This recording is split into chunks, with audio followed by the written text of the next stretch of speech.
ಸರ್ಕಾರಕ್ಕೆ ದೊಡ್ಡ ಎಫೆಕ್ಟ್ ಆಗುತ್ತೆ. ಮೊದಲಿಗೆ ಕೆಸಿ ವೇಣುಗೋಪಾಲ್ ಜೊತೆ ಪ್ರತ್ಯೇಕ ಚರ್ಚೆ ಆಗುತ್ತೆ. ಇದಕ್ಕೆ ಸಂಬಂಧಪಟ್ಟಂತೆ ಸಭೆಯಲ್ಲಿ ಭಾಗಿಯಾಗಲಿದ್ದಾರೆ ಡಿಕೆ, ಬಿಕೆ ಹಾಗೆ ಸಿದ್ದರಾಮಯ್ಯ.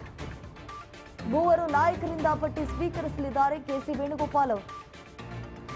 ಬಳಿಕ ಮಲ್ಲಿಕಾರ್ಜುನ ಖರ್ಗೆ, ರಾಹುಲ್ ಗಾಂಧಿಗೆ ಆ ಪಟ್ಟಿಯನ್ನ ರವಾನೆ ಮಾಡಲಾಗುತ್ತೆ. ಅವರು ಡಿಸೈಡ್ ಮಾಡ್ತಾರೆ. ಈ ಬಾರಿ ಸಂಪುಟದಲ್ಲಿ ಹೊಸಬರಿಗೆ ಮಣಿ ಹಾಕುವ ಸಾಧ್ಯತೆ ದಟ್ಟವಾಗಿ ಗೋಚರಿಸ್ತಾ ಇದೆ.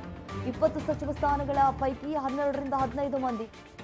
ಮೊದಲಿಗೆ ಕೆಸಿ ವೇಣುಗೋಪಾಲ್ ಜೊತೆ ಪ್ರತ್ಯೇಕ ಚರ್ಚೆ ಮಾಡಲಾಗುತ್ತೆ. ಸಭೆಯಲ್ಲಿ ಭಾಗಿಯಾಗಲಿದ್ದಾರೆ ಡಿಕೆ, ಬಿಕೆ, ಸಿದ್ದರಾಮಯ್ಯ ಅವರು.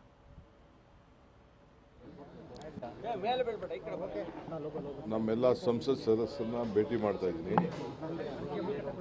ಅವ್ರಿಗೆ ರಾಜ್ಯದ ಬರ ಪರಿಸ್ಥಿತಿ, ನೀರಿನ ಪರಿಸ್ಥಿತಿ, ಕಾವೇರಿ ಇಶ್ಯೂ, ಮಾದಾಯಿ, ಮೇಕೆದಾಟು, ಕೃಷ್ಣ ಇವೆಲ್ಲ ವಿಚಾರ ಕೂಡ ಅವರಿಗೆ ಮಂದಟ್ಟು ಮಾಡಿಕೊಡ್ಬೇಕಾಗಿದೆ.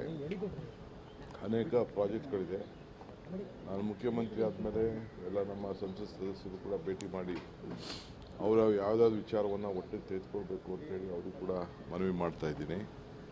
ಸೊ ಆ ದೃಷ್ಟಿಯಿಂದ ಇವತ್ತು ಹೋಗ್ತಾ ಇದ್ದೀನಿ. ಕ್ಯಾಬಿನೆಟ್ ವಿಚಾರ ತಾವೆಲ್ಲ ಆತುರದಲ್ಲಿದ್ದೀರಿ.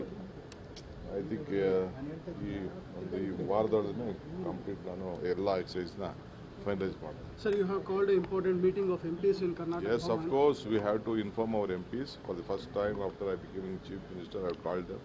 I have to apprise a lot of issues to them. They are very important. After that, I will call an all-party meeting here also. There are very senior leaders to be addressed.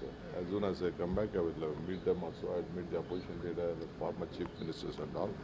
There are some important issues to be informed to them also. I will do it. ಇದಕ್ಕೆ ಸಂಬಂಧಪಟ್ಟಂತೆ ಹೆಚ್ಚಿನ details ಕೊಡ್ತಾರೆ ನಮ್ಮ ಪ್ರತಿನಿಧಿ ಬಸವರಾಜ್ ಹುಗಾರ್. ಈಗ phone ಸಂಪರ್ಕದಲ್ಲಿ join ಆಗಿದ್ದಾರೆ. S Basavaraj, ನಾವು ಗಮನಿಸಿದ ಹಾಗೆ ಇರುವಂತಹ 20 ಸ್ಥಾನಕ್ಕಾಗಿ 40 ಶಾಸಕರು ಈಗ ದುಂಬಾಲು ಬಿಟ್ಟಿದ್ದಾರೆ. ಒಂದ್ ಕಡೆ ಮನವೊಲಿಸುವಂತಹ ಪ್ರಯತ್ನ ಕೂಡ ಆಗ್ತಾ ಇರುವಂಥದ್ದು. ಯಾಕಂತಂದ್ರೆ ಹೇಳಿ ಕೇಳಿ ಬಹಳ ಕ್ಲಿಯರ್ ಕಟ್ ಆಗಿ ಹೇಳ್ಬಿಟ್ಟಿದ್ದಾರೆ ಹೈಕಮಾಂಡ್ ನಾಯಕರು, ಈ ಬಾರಿ ಹೊಸ ಮುಖಗಳಿಗೆ ಆದ್ಯತೆಯನ್ನ ಕೊಡಲಾಗುತ್ತೆ ಹಾಗಂತ ಹೇಳ್ಬಿಟ್ಟು ಹಳಬರನ್ನ ಏನು ಕಡೆಗಣಿಸೋದಿಲ್ಲ. ಮತ್ತೊಂದು ಕಡೆ ಈಗ ಏನ್ ನಿರೀಕ್ಷೆಯಲ್ಲಿದ್ದಾರಲ್ಲ, ಒಂದು ವೇಳೆ ಆ ನಿರೀಕ್ಷೆ ಏನಾದ್ರೂ ಸುಳ್ಳಾಗ್ಬಿಟ್ರೆ, ಸಿಗ್ಲಿಲ್ಲ ಅಂತಂದ್ರೆ ಅವರ ಮುಂದಿನ ನಡೆ ಹೇಗಿರುತ್ತೆ ಅಂತ. ದೀಪ, ಈಗಾಗಲೇ ಸಂಪುಟ ವಿಸ್ತರಣೆ ವಿಚಾರಕ್ಕೆ ಸಂಬಂಧಪಟ್ಟಂತೆ ಸಿಎಂ ಡಿಕೆ ಶಿವಕುಮಾರ್ ಅವರು ದೆಹಲಿಗೆ ಪ್ರಯಾಣವನ್ನು ಕೂಡ ಬೆಳೆಸಿರ್ತಕ್ಕಂಥದ್ದು. ನೀವು ಹೇಳಿದಾಗೆ ಇರುವಂತಹ 20 ಸ್ಥಾನಗಳು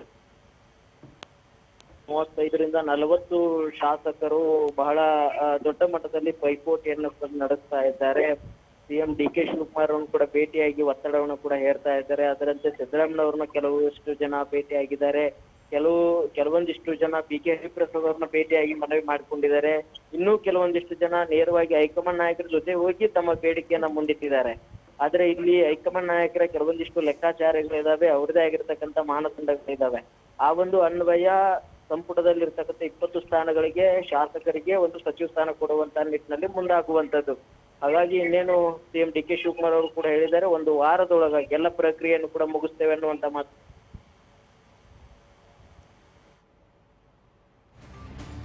ಎಸ್, ಸಂಪರ್ಕ ಕಡಿತ ಆಗಿದೆ. ಮತ್ತೊಮ್ಮೆ ಪುನಃ ಅವರನ್ನು ಸಂಪರ್ಕಿಸುವಂತಹ ಕಾರ್ಯಕ್ಕೆ ಮುಂದಾಗ್ತೀವಿ. ಎಸ್ ಬಸವರಾಜ್, ಥ್ಯಾಂಕ್ ಯು ತಮ್ಮ ಮಾಹಿತಿಗಾಗಿ.